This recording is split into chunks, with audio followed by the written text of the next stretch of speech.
The United Nations General Assembly buzzed with anticipation. Today, a young Filipino climate advocate, Leo Reyes, was set to speak. He was an unknown in a room of global power, carrying the hopes of a nation on the front lines of the climate crisis. Leo was here for those losing homes to rising seas. Some doubted, would his Filipino accent command respect? The world watched as Leo stepped forward, his voice carrying the sound and power of his homeland. The kind of voice that could change everything. Even before Leo left for New York, the media storm had begun. Headlines questioned not just his credentials, but his accent. UN gambles on unknown Filipino activist, one article sneered. Clips of Leo's sing-song English went viral, dissected by experts and mocked by strangers. His accent became a spectacle, overshadowing his urgent message about climate change. Social media was brutal. Some Filipinos cheered him on, others criticized his lack of a neutral accent. He should sound more American, one comment read. The pressure wasn't just from foreigners, it came from his own people, shaped by generations of colonial standards. Leo scrolled through the comments in his hotel room, feeling the weight of shame and expectation. He was here to talk about typhoons and lost livelihoods, but the world was fixated on how he said, 3. The debate raged. Could a Filipino accent ever be taken seriously on the world stage? Leo stared at his reflection, wondering who he was supposed to be. Was he enough as himself? The world seemed to want a polished Western voice, but Leo knew he couldn't erase where he came from. The real question, would he let the world's bias silence him? Or would he speak, accent and all, for those who had no voice? The choice was his. The stakes were higher than ever. Tomorrow, the world would hear his answer. Leo's relationship with English was a balancing act. In Tacloban, English was the language of opportunity, of textbooks, Disney movies, and dreams of a better life. At school, he was praised for his perfect grammar. At home, he spoke Waray and joked in Tagalog. English was a tool, a costume, never fully his own. The pressure to sound American was everywhere. TV, call centers, even in classrooms. Your natural way of speaking isn't good enough, the world seemed to say. Leo practiced in front of the mirror, trying to flatten his vowels, erase his accent. It was exhausting, like sanding down the edges of his soul. He was fluent, but always self-conscious. Every word was rehearsed, every sentence a tightrope walk. He was proud of his English, but ashamed of the Filipino melody in his voice.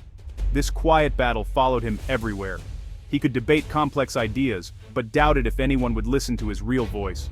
The struggle was constant. To be heard, did he have to sound like someone else? Or could he claim his place, accent and all? The answer would define his journey. Alone in his hotel room, Leo called his grandmother, his Lola. Her voice, warm and steady, cut through his doubt.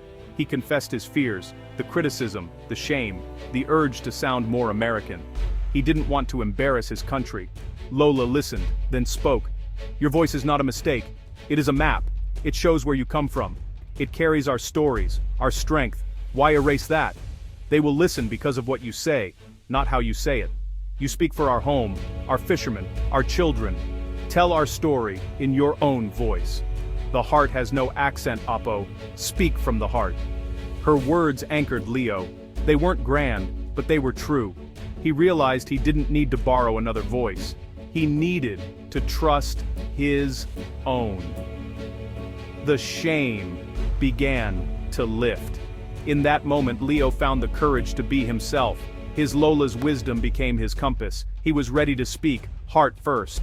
The Filipino relationship with English is a dance of pride and shame. The Philippines is one of the world's largest English-speaking nations, a source of national strength. English opens doors, powers industries, and connects Filipinos to the world. But the Filipino accent is often a punchline, something to be corrected or hidden. For generations, a Western accent was the gold standard.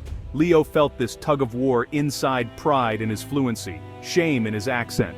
His English had given him opportunities, but the shame whispered doubts. Could he command respect if his voice was seen as a flaw?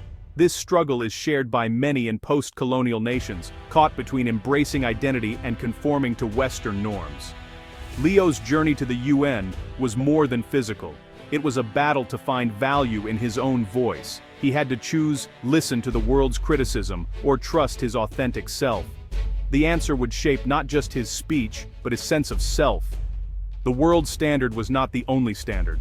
Leo was learning to set his own. And that was his real power. After his call with Lola, Leo couldn't sleep. He stared at his speech filled with facts and formal phrases, and realized it wasn't him. He was imitating, not representing. He remembered his Lola's words. "Your voice is a map." He thought of the fishermen, the children, the storms back home. He wasn't here to be a polished ideal. He was here to be real. In that quiet moment, something shifted. He let go of the need for approval. His accent was not a weakness. It was his story. He grabbed a red pen, crossed out stiff lines, and added words from Waray and Tagalog. Bayanihan, Pakikipagkapwa. He decided to tell a story, not just give a speech. His story. His people's story.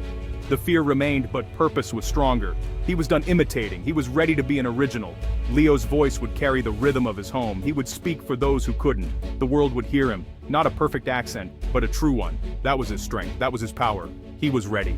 Embracing his true voice changed Leo and his leadership. Before he code-switched for international audiences, creating distance from his community. After his turning point, he spoke freely, mixing Filipino English and local phrases. His team back home felt seen and heard.